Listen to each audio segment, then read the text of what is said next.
We apologize for a small delay, a technical delay, as usually happens when you have to reboot your computer 5 minutes before the start. But fortunately, everything is fine and we're ready to go.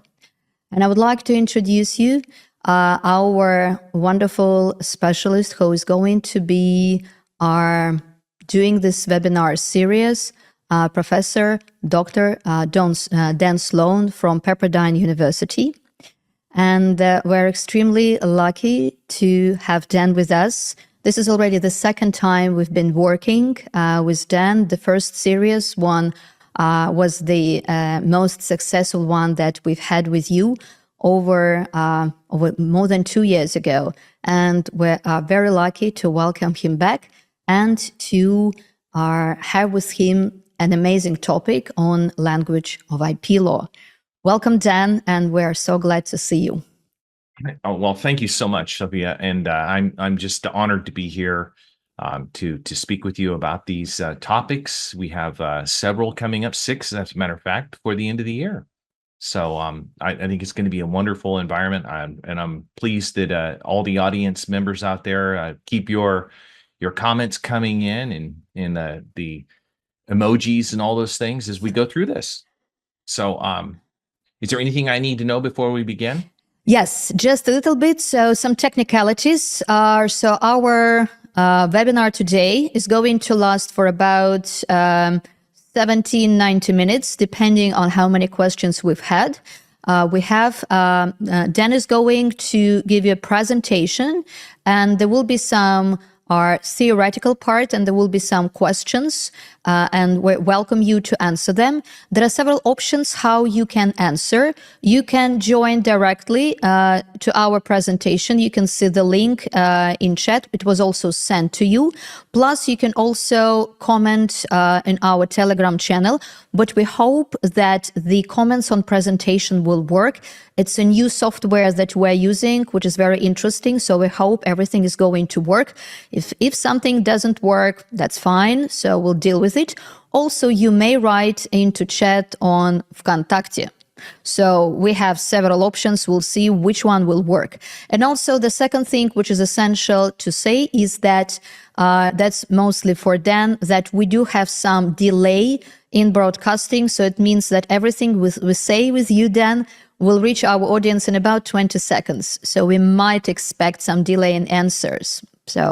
But that's basically all about the technicalities, and we are ready to start. Fantastic. Thank you so much. And thank you for all the effort in putting this together. So we have intellectual property today on patents, trademarks, industrial designs, copyright, designs, and geographical indications. And again, I'm Dr. Sloan, and I have a QR code here if you want to use this in order to pull up the AHA slides, and you can answer questions as they come through. We're going to go over some material, and as we go through that, you'll be able to log on and answer the questions. Again, I'm going to start with some background information, and you may have seen some of this, you may not know it, but I'm going to go through it fairly quickly and then get to some material, theoretical material, and some questions and some quiz material too. Okay. So this is on the milestones, what we call milestones for the development of World Intellectual Property, the World Intellectual Property Organization, or WIPO.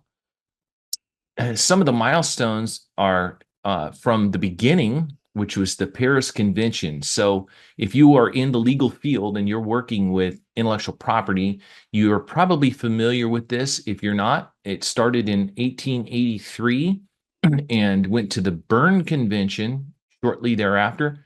And these were a consequence of some difficulty that people were having in Paris at the time with trying to protect their intellectual property rights, some artists. So they came to it in a natural consequence of a growing global economy and a growing world interest in other areas of the world. So all the way through to 2013, you see there, and I'll update that shortly, but you can see there's been a lot of activity on a global scale of trying to establish intellectual property rights. The Paris Convention Again, came from a time when there was a need. The international agreement is the first major step taken to help creators ensure that their intellectual works are protected in other countries. The need for international protection of intellectual property, or IP, became evident when foreign exhibitors refused to attend the International Exhibition of Inventions in Vienna, Austria in 1873. So it took 10 years between 1873 and 1883 for the first agreements to be made. And it happened because they were afraid that their ideas would be stolen and exploited commercially in other countries. So it covers the Paris Convention, inventions or patents, trademarks, and industrial designs. The Berne Convention happened a few years later. And so they followed up that campaign by French writer Victor Hugo in his Association Littéraire et Artistique International, the Berne Convention for Protection of Literary and Artistic Works. And they agreed upon this at that time. The aim was to give creators the right to control and receive payment for their creative works on an international level. So the works that were protected were novels, short stories, poems, plays, songs, operas, music, sonatas, and drawings, paintings, sculptures, architectural works. So even back then, 150 years ago, this whole idea of protecting intellectual property was being established. Went on to the Madrid Agreement. And then, sorry for interrupting, we just have a small question from the audience, and I wanted to jump in now. So just a little bit. So the question, because I should have started with it actually from the very beginning, if I may disturb you. So in general, and I think it's a nice question to ask right now, to have a small intro to these important agreements. Why do you think it is essential right now to discuss the protection of intellectual property? It started so long ago, as we can see, based on these conventions, but why it is especially essential at the moment? Boy, it is becoming ever more important. And you think about 150 years ago, they did not have the internet, and we didn't have jet aircraft and all the transportation. And so people were, even at that time, and that's why I'm showing some of the photographs, because even at that time, they recognized that each country having different rules, different structures of government, different laws, that the protection of individual rights to the works that were created needed to happen. As it evolved, more has been included in the law so that more protections are put in place because of the advent of the internet, telephone, the transportation is better. Now, today, we even have AI, which is even more complicating the way that we have to look at what is and what is not protected for individuals. Innovation, creativity. If you are an artist, if you're an author, a novel, book writer, you want to feel like, boy, if I create something novel and new, that I'm going to be paid for that. Because otherwise, how do you protect your investment into yourself and into society if you can't have a return on? As a country, we want to help that country put in laws in place to protect the individuals so they can feel good about inventing stuff and putting it out to the public and still be rewarded for all their hard work. Thank you very much. This is wonderfully phrased. Thank you. Yeah. Thank you. Great question. And that's a great question to start with. And that's why I'm starting with the historical evolution of these laws, because as we became more mobile, as people became more capable of communicating and doing business in other countries, that need to have an established rule so that we would know how people would be protected became more apparent. Thanks. So we went from the Berne Convention to the Madrid Agreement in 1891. And I'm not going to read all of this because this is available to you online. But I just wanted to kind of bring the fact that we needed IP law at a point in our history, human history, to where we had the opportunity to do further trade. And then we went on to 1893 to something called Burpee. Some of you that are in the legal field probably know of this or know something of it, but it was administered by the Paris and Berne conventions, combined to form WIPO's immediate predecessor, which is the United International Bureau for the Protection of Intellectual Property, best known for its acronym Burpee. And there's all these acronyms, as there normally is in the law. And then we went to 1970 to where Burpee then became WIPO. The convention established the World Intellectual Property Organization, comes into force, and Burpee is thus transformed into WIPO. And WIPO then joined the United Nations in 1974, and it became part of their established membership. So all the member states of the UN are entitled, though not obligated, to become members of the specialized agencies, WIPO being one of them. An important part of it became apparent in 1978 is a system that they launched for the protection of patents. So it's the Patent Cooperation Treaty. And treaties are a big part of the protection of intellectual property rights. Then in 1994, there became, again, further need to establish how do we negotiate or how do we resolve conflict when there's something arises, because how do we enforce these rules that we're creating? So WIPO created the AMC, which is the Arbitration Mediation Center, as a form of alternative dispute resolution, rather than trying to determine what court it was going to go into, and which rules it was going to go under. There was an establishment of an alternative dispute resolution, ADR, for international disputes. Another recognition came up that, hey, we have to have some way to educate people about what these rules are and how they are going to benefit, which was the Academy, WIPO Academy. And it's a great resource. You can go on there and find all kinds of educational resources to you. So it's established to provide general and specialized courses in IP. Again, there's lots of discussion now about, how do we integrate not only the normal resources that we're going to go into later in this session, but AI. What do we do about that? And then WIPO in 2007 created the development agenda.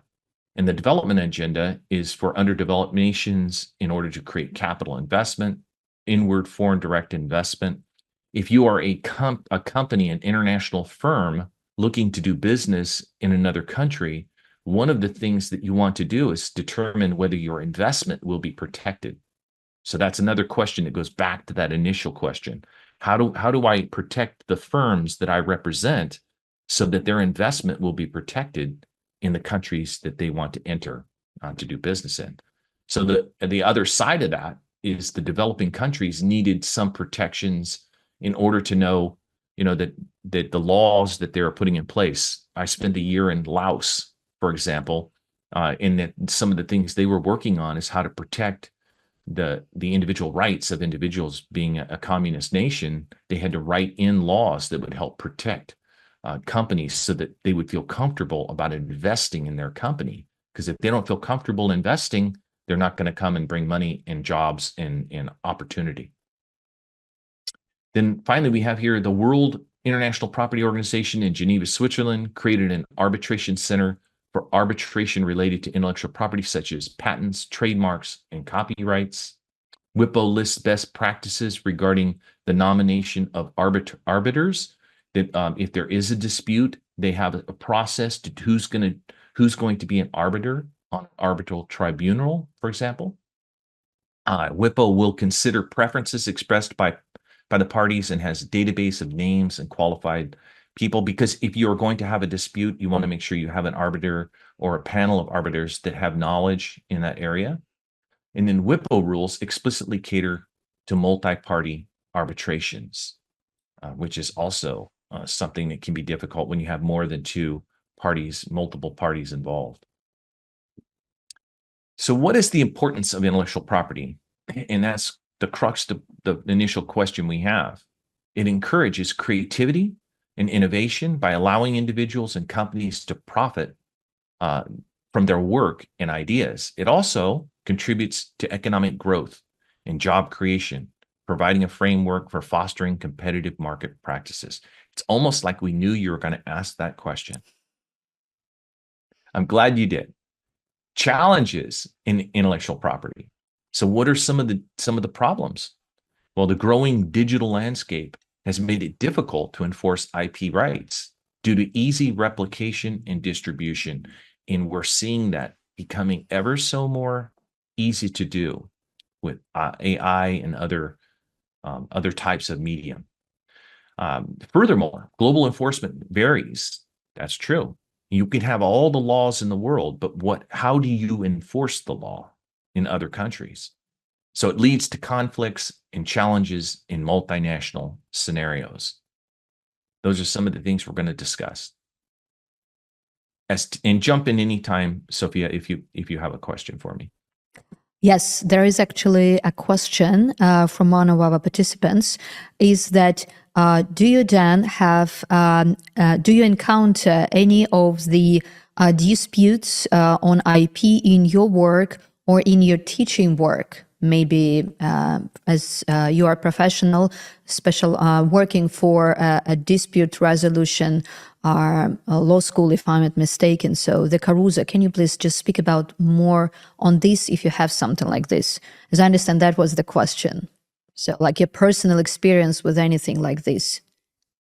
There are constant problems in this area with intellectual property to where the author of a book or a work, for example, I've had that situation in other countries that I've served at, and the dispute comes into play is to having a resolution through an arbitral tribunal, for example, and after that arbitral tribunal has provided an opinion, rendered a ruling on it, how do we enforce the ruling?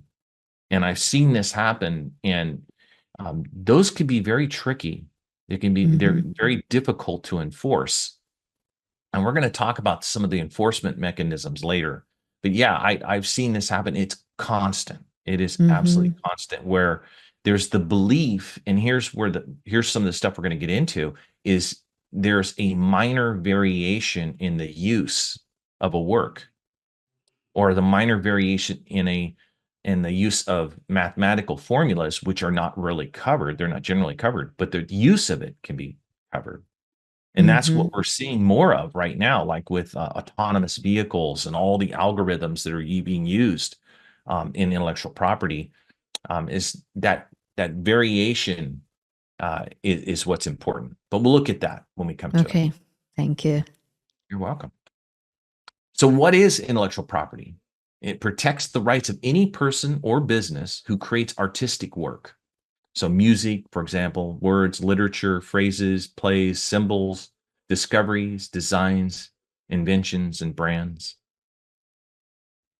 The types of intellectual property. So we have patents, trademarks, copyrights, and trade secrets among them. So a patent would be like an invention. Trademarks identify source of a product or service. A copyright is an expression of ideas. And trademarks are the secret information with commercial value. There are information on the bottom of the trade secrets are information that we might keep private so that we can use it as a strategy. Very important that we have that. So in the intellectual property, it refers to the creations of the mind. That's kind of the way to think about it. It's about the creation of something you've done in your mind. It's an invention. Again, brand name, secret formula, for example. In Coca-Cola, we have some restaurants that have a secret recipe, kind of a way to think of those. Content on websites and movies. Boy, that's a big one too, on movies. And I've seen that dispute to where movies have been copied and then put out to other nations that maybe don't have the same kind of rules we have in America, to where we can take charge over ensuring that there's enforcement. So that can be tricky too. What is intellectual property law? Well, what is not covered by intellectual property law? Let's talk about the opposite of that. Works that are in the public domain are not protected by any intellectual property rights because they are not eligible, or because those rights have expired or been forfeited by the creator, either deliberately or through carelessness. Anyone is free to use public domain material. Okay, and there's some questions about that that'll come up in a moment. So let's try our first quiz. Got lots of quizzes, and Oh my goodness. we're going to We start. hope, yes, we do have 67 participants who joined us, so 68. So assignment 1 is intellectual property basics. It's on that topic. Blank refers to the creations of the mind that are protected by law. And then the main types include blank, blank, and blank. 2, 3, and 4. Then a blank is information that derives economic value from not being generally known. Okay. So put them in order from left to right. 1, 2, 3, 4, and 5. That is a very small amount which is given of time to do it. So I can see that we have so maybe we'll give them a little bit more time. Oh, time is up. Oh, that was difficult. Was it difficult? Well, it was just such a short amount of time. So I'm afraid so we had someone who was very quickly trying to type, but that's okay. We'll see that next time. We'll probably need more time. So, Okay. But we do have one winner. One winner. I like it. Very good. Okay, so we're going to try it again. I'd have to back out of it to add more time, but I could do that. Do you think it'd be better? No, that's okay. So we can just do it next time. So we're just trying we're just trying a new software. So we're trying to adjust to it. So it was very nervous at the beginning, but now we're kind of dealing with it. So, it means that we'll have just more time next time, and that's all. Well, what I did is there will be 5 on this one. There will be 4 on the next one. So get ready for the next one. Okay. Audience, are you ready? It looks like Pausk is number 1 right now. Oh my goodness, we even have a list of the winners. Okay, go. When someone uses intellectual property without permission, it is called what? Companies often grant blank to allow others to use their intellectual property in exchange for blank. The complete transfer rights is known as blank. Okay. Ready? And I think while we're waiting for the answers, so I think we're just teachers experimenting with our students. Sometimes it happens. So we have much more, many more people. Yes. So actually, and I would like to thank you so much that you, for the first time ever in our series, provided Russian translation. I would like to express my amazing, incredible gratitude to Dan, who actually translated more than 50 expressions into Russian. So my pleasure. Thank you. Now let's see. We have 24 that actually have it correct. Wow, you guys are getting faster. That's great. Fantastic. So we had, when someone uses intellectual property without permission, it is called infringement. Companies often grant a license to allow others to use their intellectual property in exchange for a royalty. And the complete transfer of rights is known as assignment. Very good. So we've got another one. Looks like Palsk is still there. Am I saying that correctly? P-A-L-S-K? Yes. Mm-hmm. Palsk or Palsk? Okay. Are you ready? Mm-hmm. Oops. Uh-huh. Okay, so it didn't play that one. Ah, I see the problem is. Mm-hmm. Let me go That's down. okay. Ah,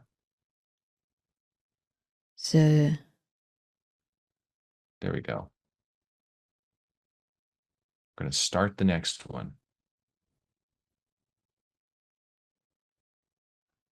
I think it started. So excuse me, everyone. We have some hiccup on the system. We'll deal with it right now. So because it's new technology we're using, it's called AHA Slides. It works in Russia. So Okay, so this one didn't work, but we'll try the next one. Okay. So this is not a question, so it's not ready yet, but we have intellectual property. What is it? Creations of the mind, such as inventions, literary and artistic works, designed symbols, names and images used in commerce. There's the Russian translation. Hopefully that's correct. Yes, it's correct. And again, thank you so much, because for the first time ever, we do have the translation in Russian. So can you please help us and tell me how you did it? Which program did you use to translate it into Russian? I use a variety of different AI programs. And I've been blessed with an opportunity to attend Harvard over the summer. So I attended a couple courses there, and fantastic use of various platforms that I learned how to do with my colleagues all over the world. And this is one of them. It's called Perplexity or Chat GPT 4.0. I've used various ones. I like Perplexity because it gives citations as well. Oh my. Yeah, and a lot of the use of this new technology is how to phrase, how to frame, how to put things. So it takes somebody with some knowledge or experience on the topic itself in order to know what you're looking for, and then how to create the prompts or phrases that you need in order to come up with the correct information. It's just amazing what can be done. And again, what we're speaking of right now and what we are using is cutting edge technology. It's brand new. And that's the kind of protections we need to think about. Now, how are we going to protect our ideas when they can be changed and made into something incredibly different and new almost instantly? And who is entitled to those royalties, and who owns the creation? Fun stuff. So let's go to another question. Are you ready? Which of the following is not a type of intellectual property? This might be a trick question, so. So, and what are the options? Do you see them there? Yes, so, but they may be quite small, so let's just voice them. Copyrights, brands, trademarks, patents, or all are intellectual property. Okay, so we have 27 that had brands, and then 23 all are intellectual property. And the ones who said all are intellectual property are correct. Correct. Palsk is still up there. We have Max that's next. Boy, way up there on the resources. Okay, so in this one, I have a scenario for you. Maria invents a new eco-friendly cleaning product and applies for a patent. She also registers a trademark for her brand name and creates a website to sell it, showcasing the product's benefits and eco-friendly ingredients.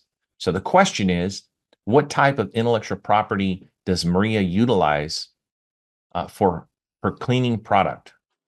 Kind of property rights.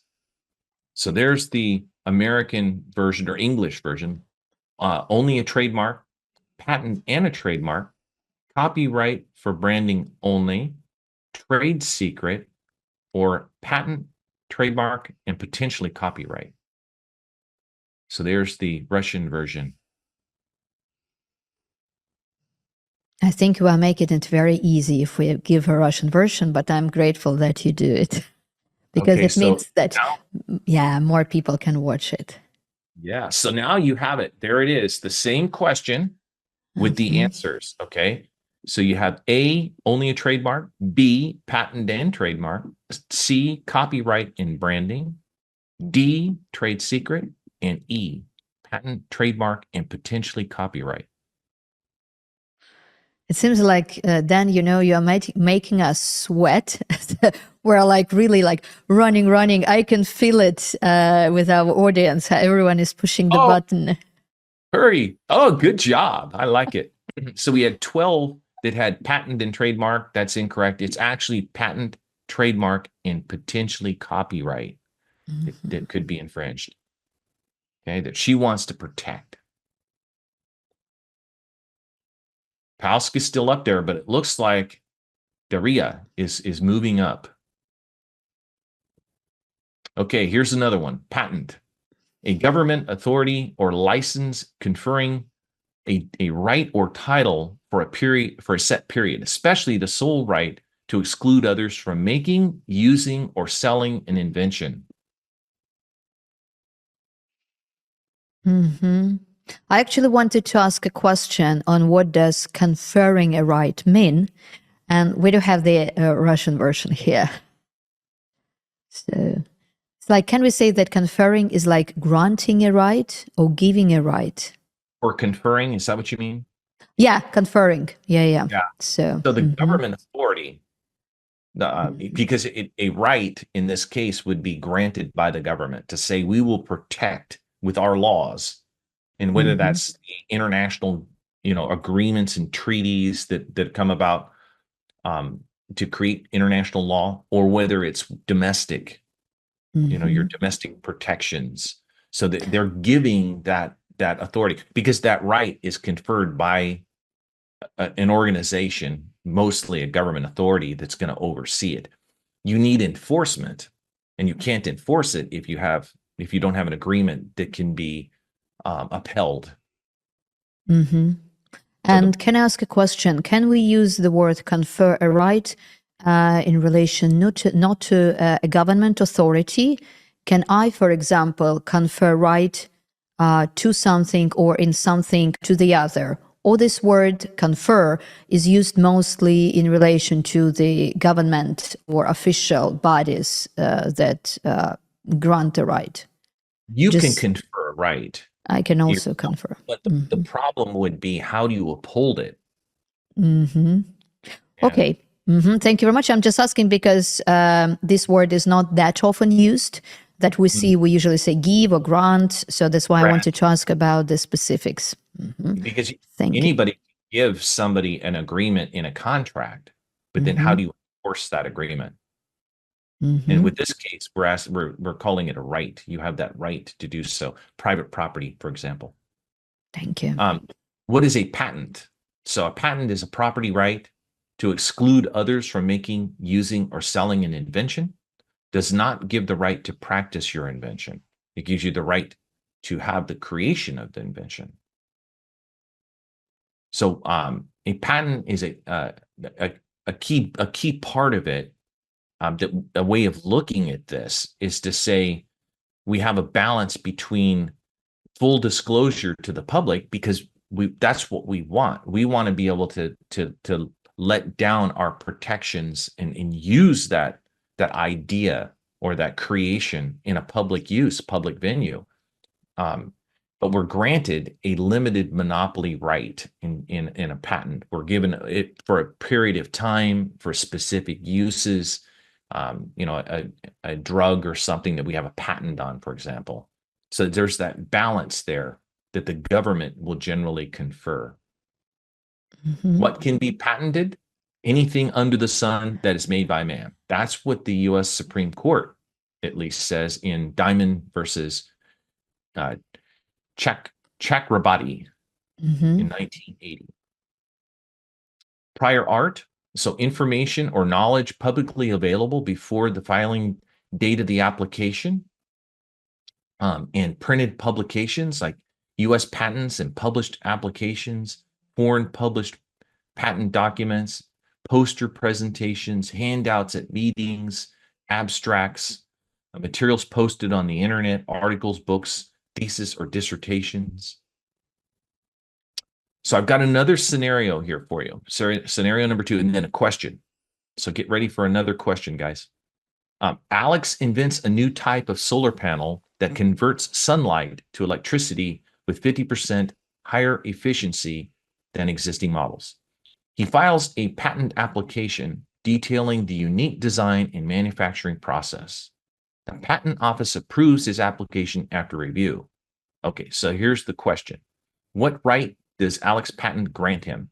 A, the right to sell solar panels exclusively, the right to prevent others from making, using, or selling his invention for a limited time.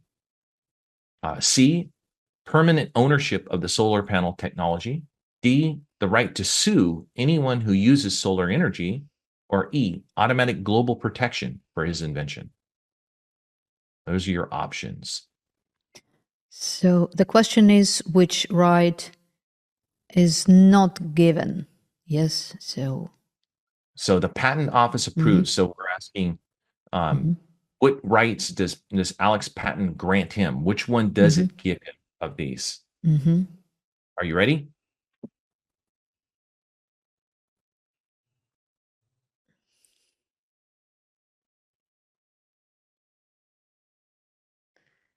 There we go. So we have A, B, C, D, and E. So I provided you with an opportunity here to ask or to know the questions beforehand. And then, while the others are answering, I could see on the slide that there were 4 questions. I don't know whether you will be able to see them after the quiz is over. We might look at them. Maybe someone wrote a question or something like this. Let's try. Okay.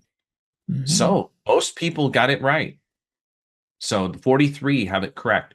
The right to prevent others from making, using, and selling his invention. That is correct. Good work. Let's see who's in number 1 now. Pausk still at 374. Daria is catching up though. Looking good.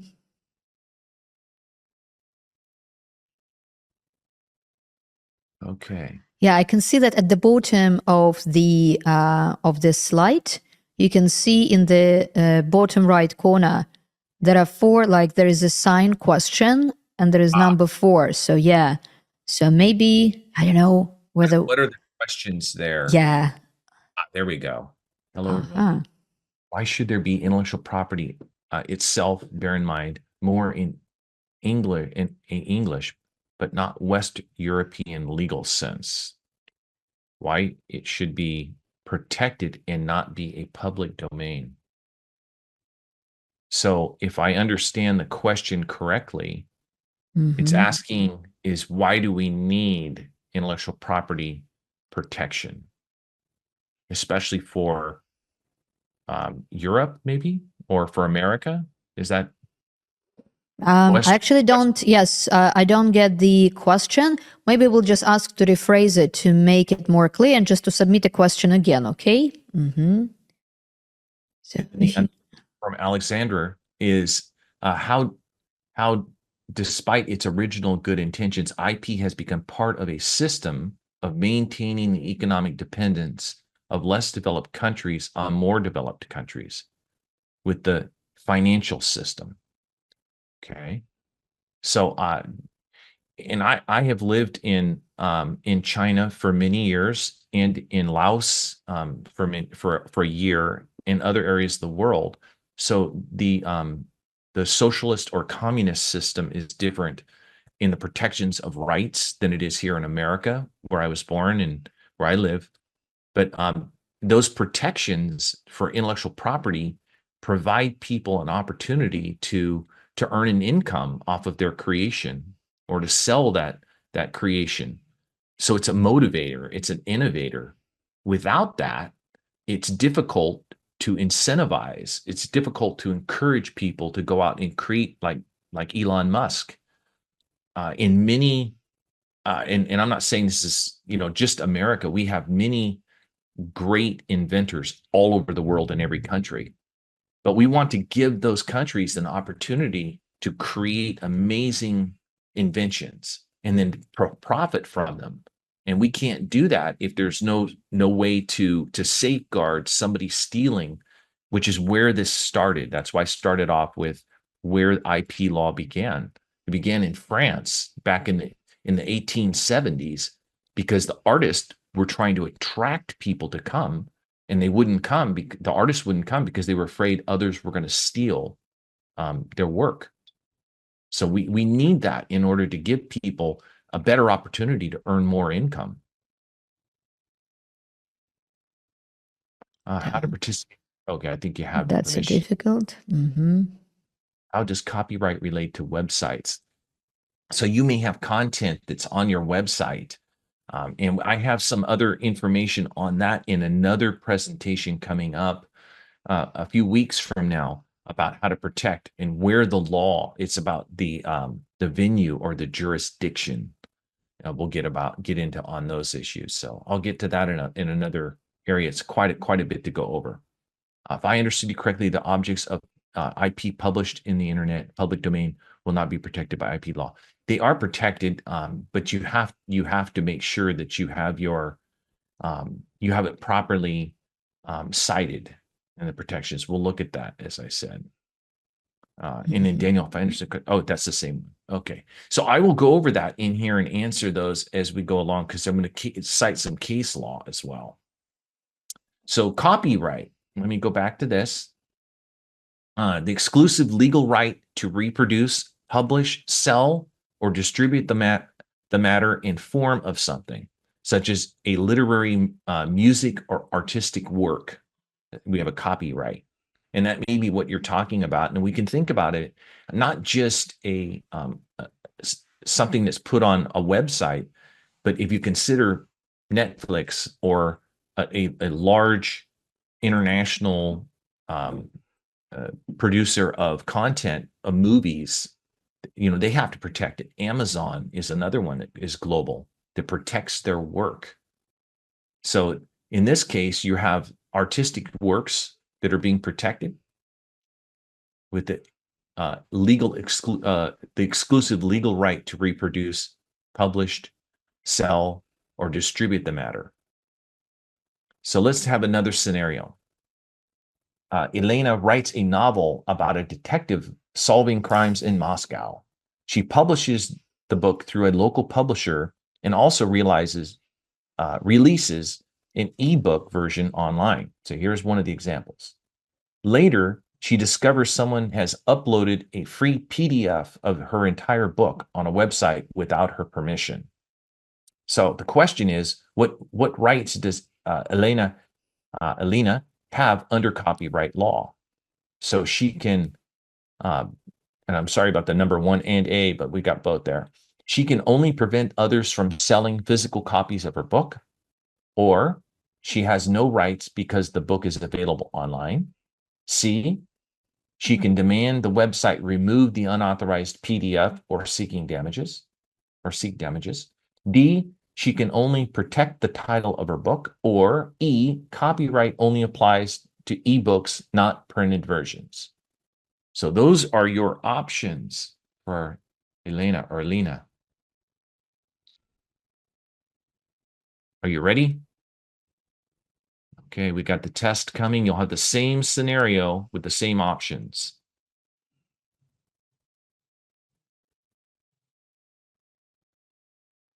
There you go. 56 seconds. That is a very nice amount of time that was given. I didn't want to just put it up there and then read it. I wanted to provide it to you beforehand and give you the Russian version, which I think helps. Thank you so much. So what kind of rights does she have?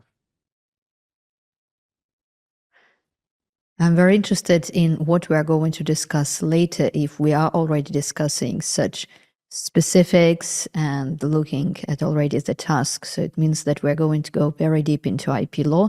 And I can see that from the questions you are being asked, you are not asked about the language, but you asked about the legal issues. Well, I assumed from our discussions that our audience would have some knowledge, prior knowledge. Super. Thank you so much. Look at that. Wow. So most everybody was able to get this correct. And I think with the help of the Russian language version, it helps too. So she can demand the website remove the unauthorized PDF and seek damages. Correct. Very good. Let's see who's in front. Pausk. Looks like Daria is still taking up a pretty close position, getting an extra 2 points over Pausk. Trademark. Here's another one. A symbol, word, or words legally registered or established by use as representing a company or product. Russian version. And then we're going to have our scenario. Oops, I guess we have a quiz on this one. What is a trademark? So there's a question for you. Is it a distinctive sign that identifies products or services, a trade secret, a protection for artistic works, or a legal right to an invention?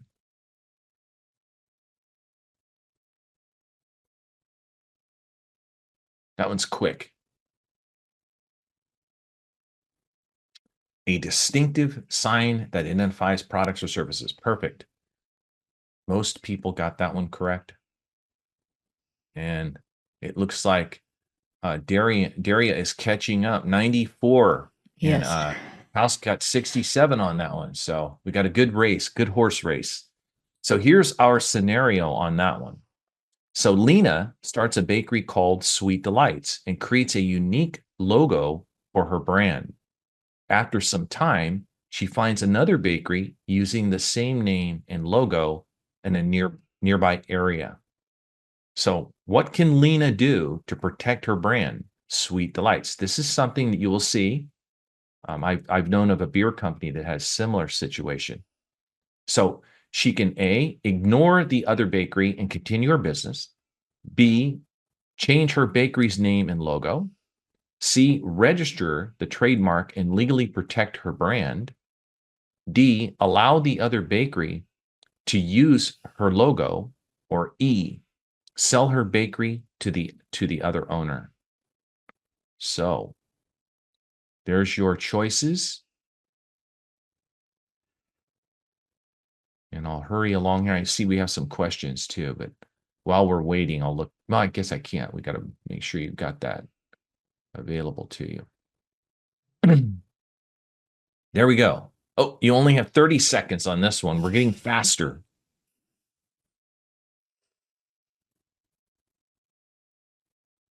So Lena starts her bakery, Sweet Delights, creates a unique logo on for her brand. After some time, she finds another bakery using the same name and logo. So we all know how that would go if we had a large company. Time's up. Register her trademark and legally protect her brand. So we only have 2 people. Yeah, and I think, yes, I think it might be probably we have some delay in broadcasting. So we'll just need to keep it in mind for the next time so that it might be longer sometimes. So that's why. So we'll deal with it next time. So we're just, testing stuff. So that's fine. It's technology. Easy for me to extend the time on them. What I do, to be honest with everybody, is I want to make sure that you have enough time to look at it, but also that there's not enough time to go in and put it in the internet and find the answer. I want you to try to figure it out on your own. So there we are. Ooh, look, Daria took over. Very good. But that was, I think, because Pausk did not get a chance to do it because of the technology. So I It's guess okay. that's Mhm. trade secret. So a formula, pattern, device, or a compilation of information which is used in one's business and gives an advantage over competitors who do not know or use it. Okay. So hopefully this will help. Now, are you ready? We're going to have another question here. Kim Corp develops a unique formula for a long-lasting battery. Instead of patenting it, they keep the formula secret, limiting access to key employees who sign a non-disclosure agreement. The formula gives Kim Corp a significant advantage over competitors. This happens all the time as well. So why might Kim Corp choose to keep their battery formula as a trade secret instead of patenting it? You're going to come across with the differences now between the types. So A, trade secrets are cheaper to maintain than patents. B, patents provide stronger protection than trade secrets. D, trade secrets last indefinitely as long as they remain secret, unlike patents. And D, trade secrets automatically grant global protection. Or E, trade secrets can be licensed to other companies. And there's our Russian version. I've heard this situation applies to Coca-Cola. If I'm not mistaken, that's exactly what they're doing. Probably. I might give a hint to everyone.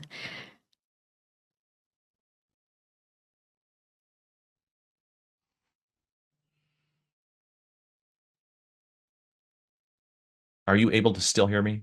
Yes, everything is fine. Yes. Signal saying there was Yes, there some. was some like couple of seconds of silence, but that's fine. We focused on reading. That's fine, absolutely. Fantastic. Okay, 9 seconds, 8 seconds. Will Palsk catch up or will Daria remain lead? Wow, very good. So most people got that one right. Trade secrets last indefinitely as long as they remain secret. Super. And Daria, well, we have a little unlevel playing field because of the technology, but that's okay. Okay, so name one method to protect intellectual property. So if we're going to protect intellectual property, we can register the trademark, filing a patent, or using a non-disclosure agreement. Ready? This one you need to write in your answer. Mm-hmm.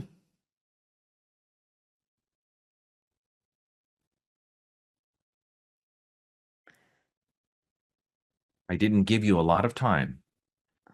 Yes, we feel like really like in a gym, you know, it's like pushing, Sure. pushing, pushing. But this is great. This is great. I want you to be able to think and be nimble. Mm-hmm. And we have quite a fantastic amount of participants who are actually actively involved. And we're very grateful for this to everyone. Yeah. And then thank you so much for creating it, because I love this program. It really is so much fun with these aha slides. So I understand that there was a lot of work behind it to just put all of these and everything, but it works wonderfully with large audience. Very good. Okay, so filing a patent. Mm-hmm. Oh, so I see the program still recognized the others, yes, as incorrect. The others are correct. Yeah, it's just the ones that I put in front of you were registering a trademark, patent, or filing a patent. So what it did is everybody essentially got 0 points, which is okay. It keeps everybody even. Mm-hmm. But yeah, registering a trademark, patent, filing a patent. The other answers were because whoever answered did not write those words in English. So that's why the program didn't recognize it, sort of, yes. Exactly. So that's what I was testing to see if you could write it in English, registering a trademark, patent, or filing a patent. Very good. So, but as I understand, so everyone is even right now. So, like everyone got 0 Everybody points. got 0 points. Yeah, off of that one, which is okay. It keeps everybody even. We're trying to make everyone happy. It's fun to experiment with the new technology, and it provides so many more opportunities for engagement. So I'm really happy about that. See, everybody got 0 extra points, so that's okay. So we're all still at the same spot. Daria is in front, but again, there were some problems there. So definition, sources, and systems of international law. And this is where we come in with trying to enable everyone to have an opportunity to compete fairly, as a global environment. International law has traditionally been defined in very broad terms. It's not limited to simply to rules that are applied to settle disputes in court. Most legal systems define modern international law as a body of rules and principles of action, binding countries, international organizations, and individuals in their relations with one another. Public international law, and there's a difference between public and private.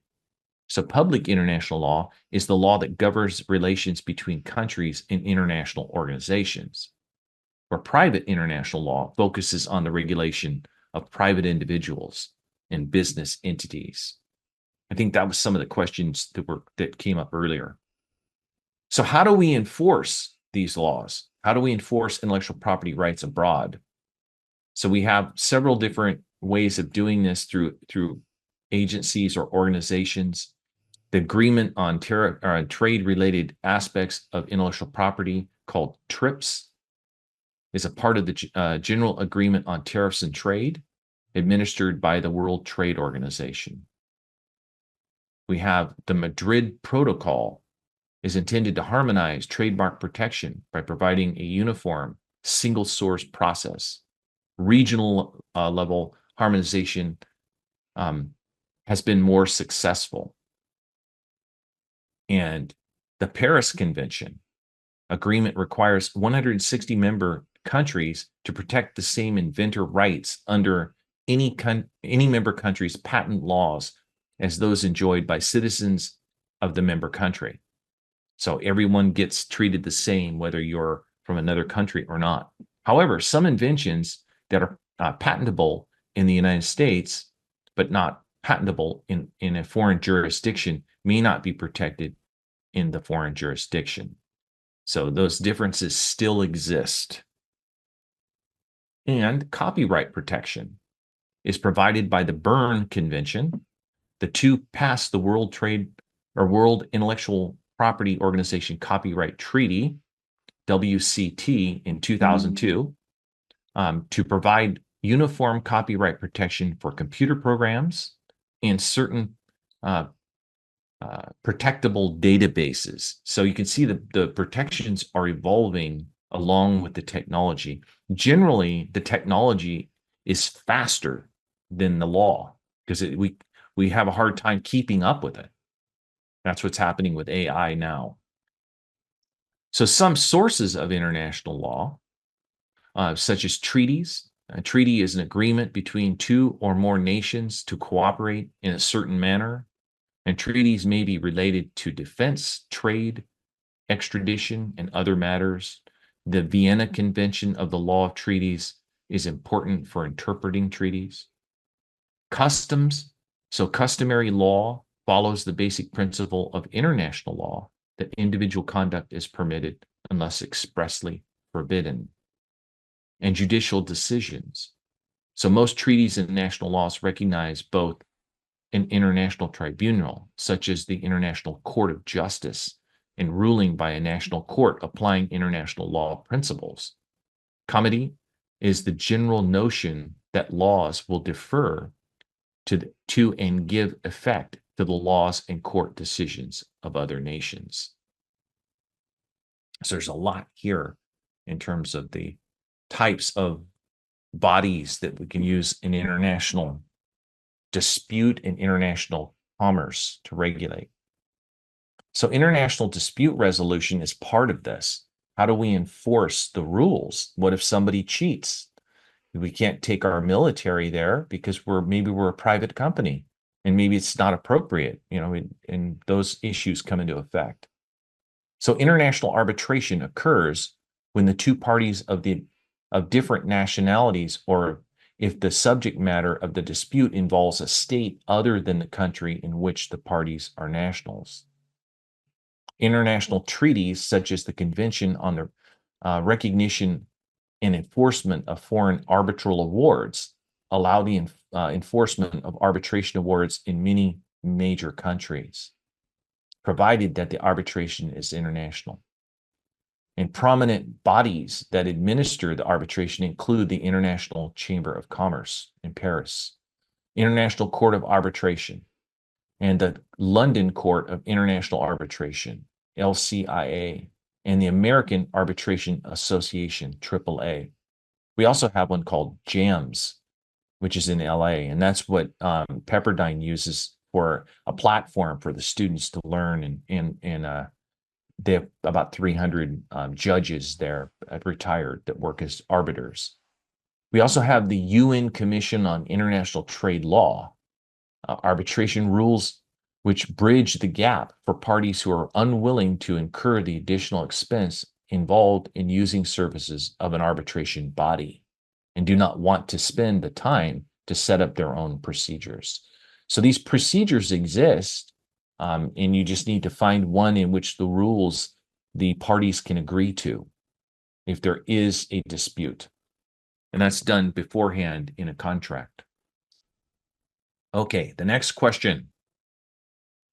So, which of the following best describes the principle of comity in international law? I just spoke of it. So here's a new word maybe for you. Yes, that's what I'm the new one. about, right? So comity does not influence private international relations.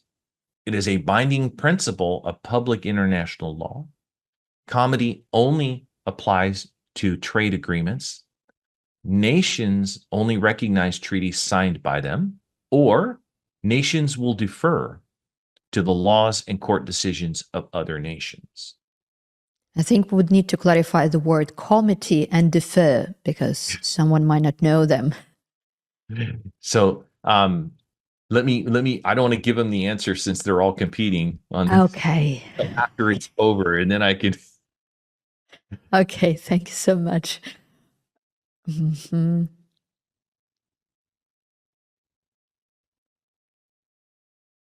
Time's up. So nations will defer to the laws and court decisions of other nations. And that's what they're discussing here. Let me go back to this.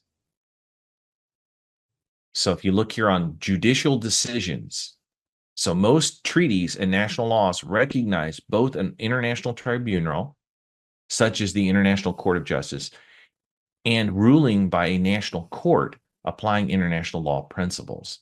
Comity is the general notion that nations will defer, meaning they will allow and hand over the right, they will give the right of the other courts, defer to and give effect to the laws and court decisions of other nations. Okay, that's what comity refers to. The general notion that nations will hand over or give to and give effect to the laws and court decisions of other nations. So let's see who's in front now. Are we replaying it? Let me check. You want to try it again? You already know the answer. So, so Daria, and it looks like Kate is in there now, catching up. Pausk doesn't have any more credit to add to it yet. Maybe there's some technology issues. And then we have Ivan. So good job, Daria. You're keeping up there.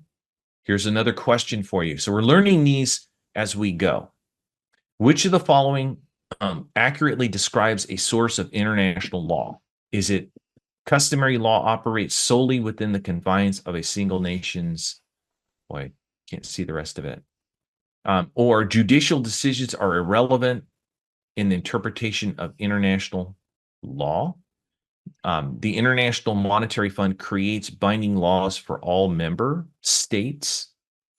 International law is solely based on the decisions made by the national courts, or treaties are agreements that can govern various international matters. So I'll have to go through and make sure that that doesn't cut it off in the future. That's okay. So we're experimenting. So this series is full of experiments, and it is exactly what we're being discussing: IP, AI, new technology, software. So it's a field which is new, I'll have which to is great. move that up so you can see it better. Yep, very good. Everybody got, or not everybody, but most people had treaties are agreements that can govern various international matters. That is correct.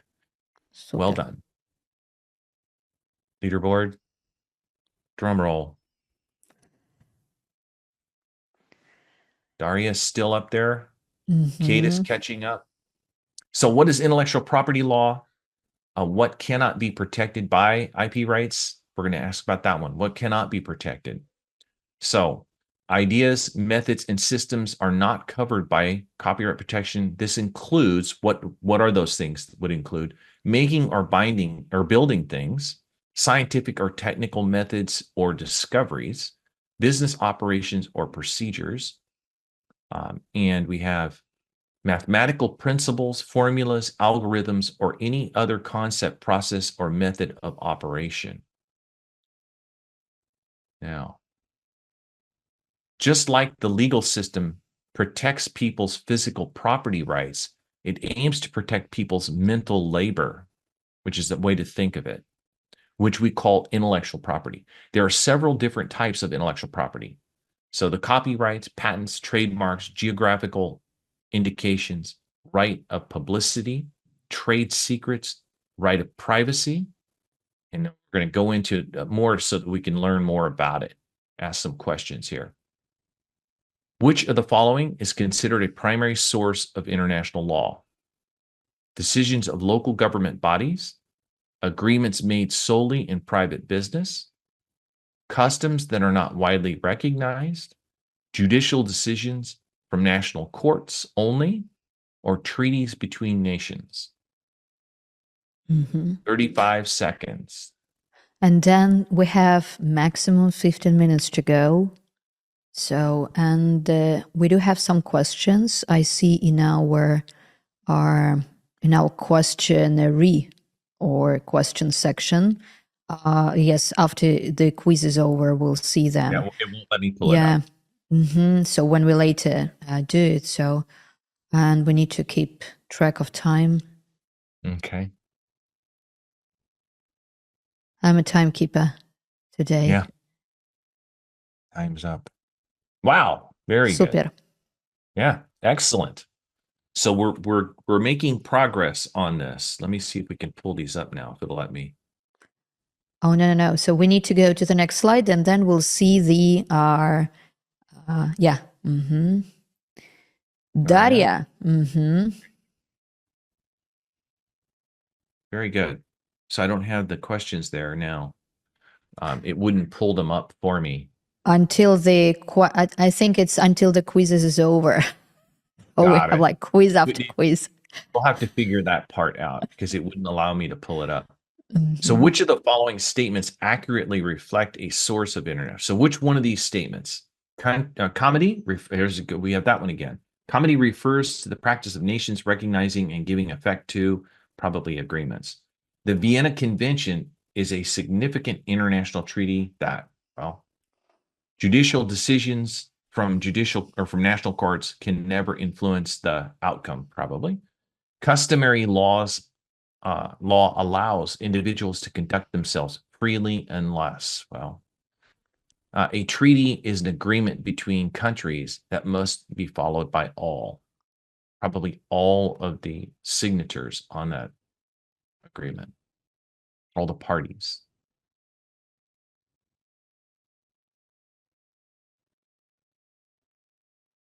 So customary law allows individuals to conduct themselves freely. And we don't have the rest of that. I'm sorry, but it didn't put that on there.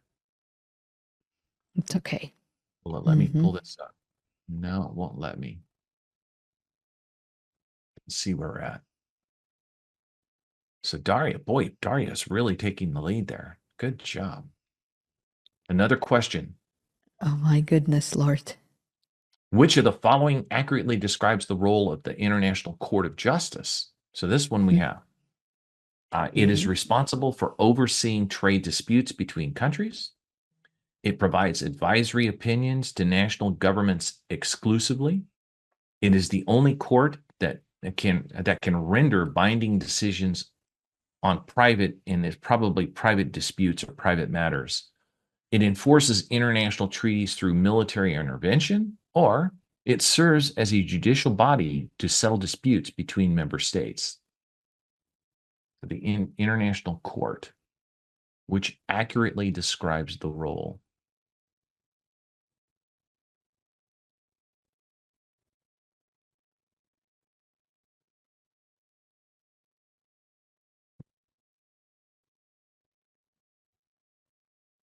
See how well versed our members are. So it serves as a judicial body to settle disputes between member states, the International Court. It doesn't use military force. It is the only court. No, there's more. It provides advisory opinions to national governments exclusively. No, not true. And it is responsible for overseeing trade disputes between countries. And that answers no as well.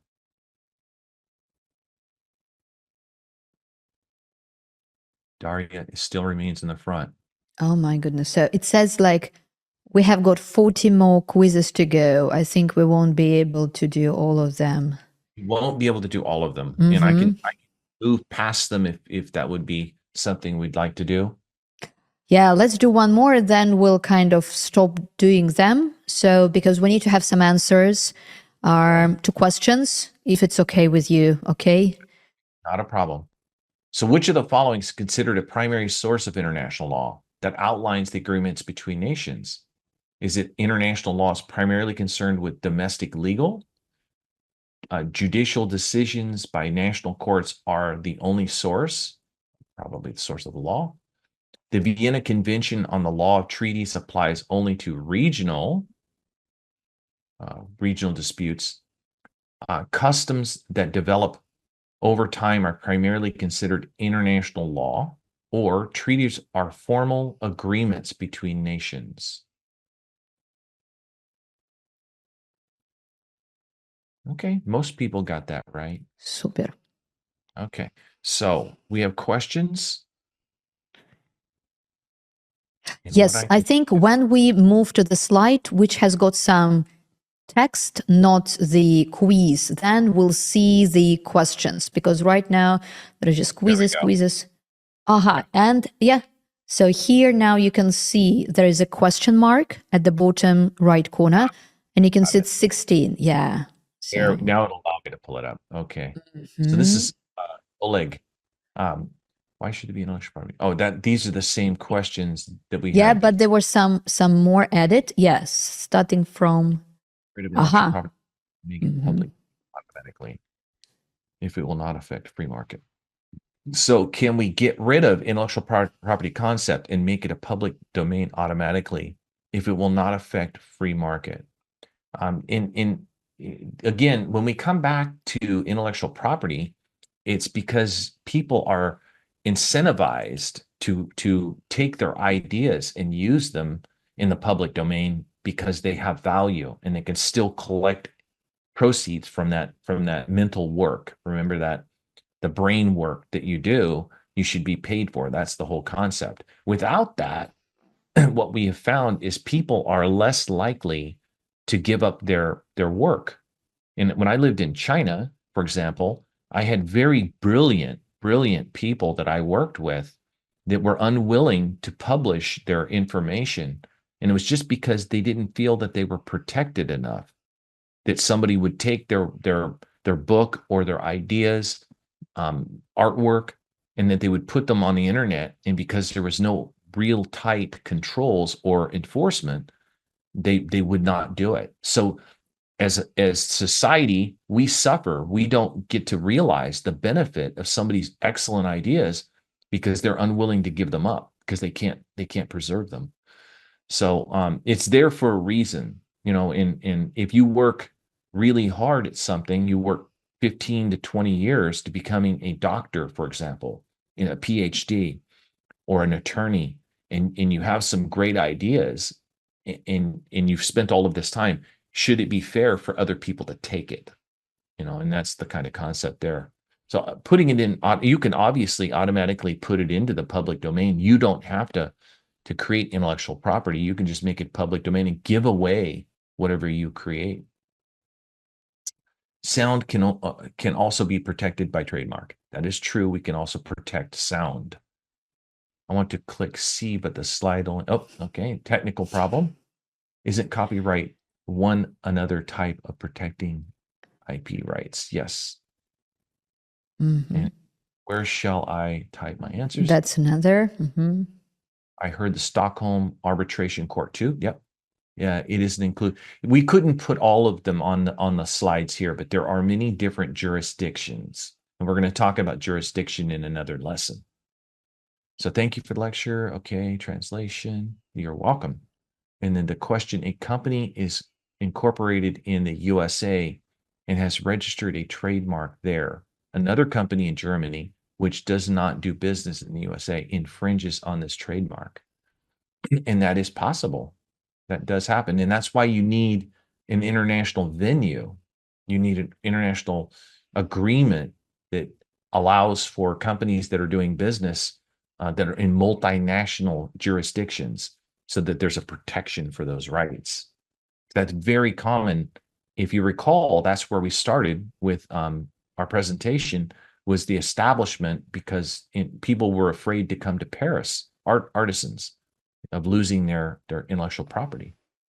Can the German company be sued in the U.S.? Well, that's where jurisdiction is the issue.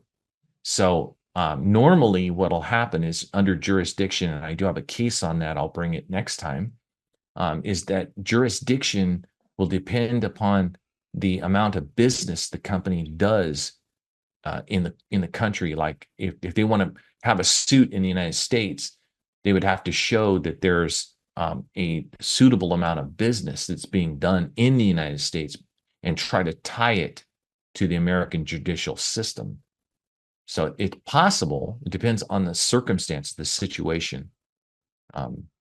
There was a Goodyear tire company was a good example of that, to where they had tires made, I believe in Czechoslovakia. No, it wasn't. It was Hungary, maybe Hungary, and I'll have to look it up.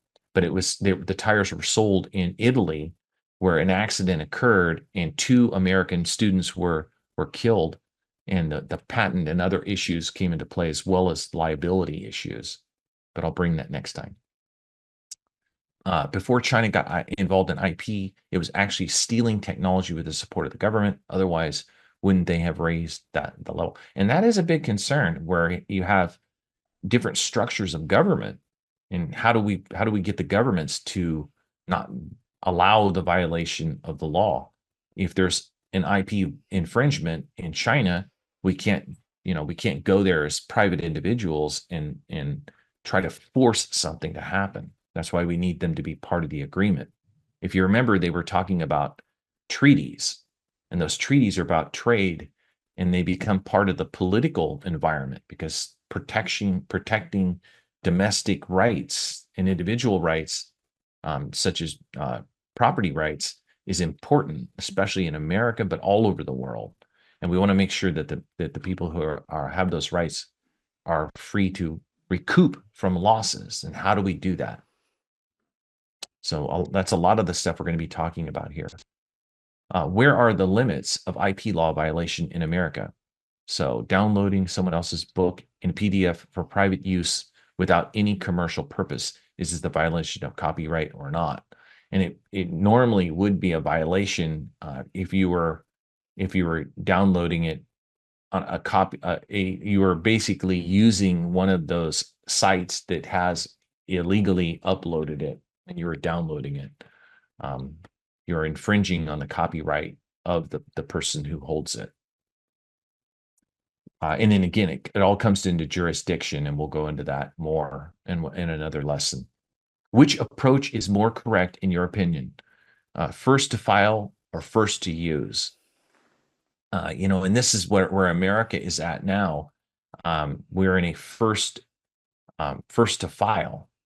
So you can be the creator of a work and not file a patent. But if the other person files first, then it becomes their right because they filed it, unless they can prove the person who originally created it that it was stolen from them. But then it's up to you to prove it. So the lesson there is, if you have something that needs a patent, don't put it in the public domain until you get the patent, till you file. And then, we have just a little bit of time left. So I suggest like 1 or 2 more questions, and then we need to wrap up. You got it. Hello, my question is, does the first sale doctrine limit the inventor's rights? For example, parallel import. It could, and it depends on the situation on it. You have to have more information than what you're providing here. It's the same question. Okay, so we're out of time on it, but I do have more information, a lot more to give to you. I have some more gap fills and other things that I created. Lots of questions here that are still remaining that I can provide through Sophia. Yes, we can just send it, or we can turn them into probably some sort of our worksheets, and or we can play quizzes in between the webinars. So, and they can be all of the options possible. So we'll cite you. So, and we'll specify that these are yours. We need to be very careful about it. Okay. So this is our last quiz. 29 seconds. I think we have enough time. Which of the following best describes a patent? An unrestricted license for anyone to copy the invention, a tool for sharing ideas without legal restrictions, a legal document that automatically grants worldwide protection, a limited property right to exclude others from using the invention, or a permanent right to reveal all details of the invention to the public.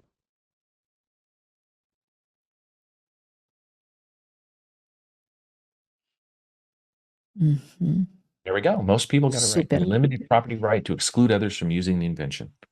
So I'll stop sharing here. Thank you very much, Dan. I think that was the most interactive class ever that we've had in all of our sessions, on all of our 30 previous webinars, because you have created so many Q&As and quizzes for us, and we're incredibly grateful to you, because this is really great. Thank you, thank you, thank you so much.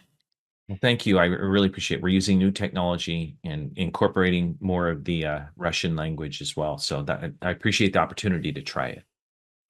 Thank you. So thank you very much. And nowadays we are finishing up our class, our webinar today.